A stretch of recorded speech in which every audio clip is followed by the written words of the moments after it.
بۆ جارێکی دیکە تۆپخانەکان ئێران دەستیان کردەوە بە تۆپبارانکردنی ناوچە سنووریەکانی باشووری کوردستان لە سنووری دەڤەری برادۆست. تۆپبارانەکە هاونیشتیمانیانی حەوت گوند و دەیان ماڵە جووتیار و مەڕدار و کاسبکاری ئاوارە کرد. بزی ناودار هۆڵە و بمپەرێزە و ئەو گوندانە بە تەواوی قەز دەکرێتن وتێ سبیانش بەردەوامە و خەڵک ئاوارە بووە و ئەوانەی کۆچەر و مەڕ و ماڵاتیانێ هەمویان دەربەدەر بوون و هەڵاتن ئیدی خەڵکە زەرێکی زۆریدا لە بۆی کە قەسفەکی بەشیدەت بووە و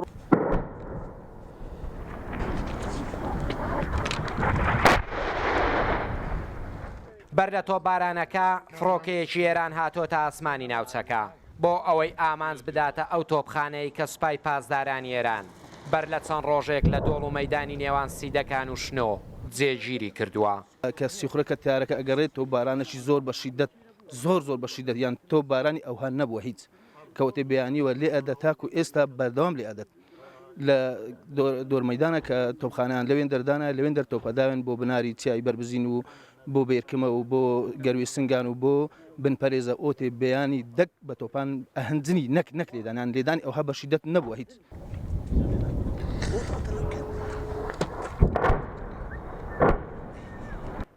لێرە لە هەر شوەیەک بڕوانیت ئاگر و ئاسنا ئاستی بینین کەم بۆتەوە بەهۆی سووتانی ڕوبەرێکی زۆر لە ڕەز و باخ و پوش و پاوان.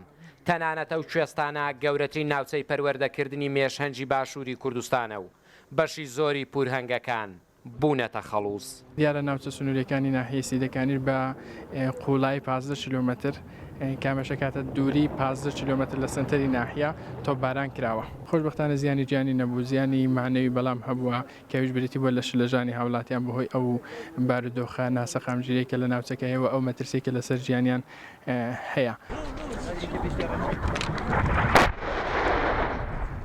تۆپبارانەکە سنووری زیاتر لە 400 کیلۆمەتری دووجای گرتوتەوە بە هەردوو جۆر موشەشی 120 میلیمی و ڕاجیما تۆپباران دەکرێت و بە شێوەیەک شوێنی تۆپەکان ئاویان لێ دەردەقوڵێت. ئەو کاسبکارانەی کە ئەمڕۆ تۆپخانەکانی سوپای پاسدارانی ئێران ناچار بە ئاوارەی کردن ساڵێکە ڕەنج و ماندووبوون دەچێژن بۆ ئەوەی لەو وەرزەی ساڵدا بەروبوومەکانیان هەڵگرنەوە و پارویەکنانیان دەستکەوێت.